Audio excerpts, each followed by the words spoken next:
Hello everyone. If you want to know how to create automatically the units in Age of Mythology, you have to click on the building that actually creates the units, in this case the city center. And if you want to create the population automatically, the workers automatically, you just have to right click on it. And it will start automatically creating the units, and once it finishes this creation, it will keep creating units for as long as you have resources. And even if you don't have resources right now, once you gather them, it will restart and continue to create units. Now, compared to the past,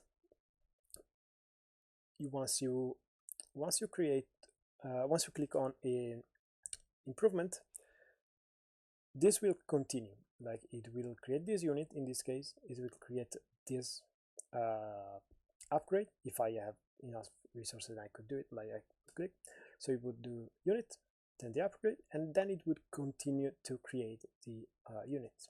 In some previous versions of Age of Mythology, this was not the case, and the automatic creation actually stopped. So I hope you like this video. Leave a comment below, subscribe, and see you next time. Oh, if you want to stop the creation of this unit, you can left click on it. But if you want to stop the creation of the automatic, if you want to stop the automatic creation but still keep this unit, you right click. So it will create this unit but not continue with the creation. Here you have it. So I hope you like this video. Leave a comment below, subscribe, and see you next time.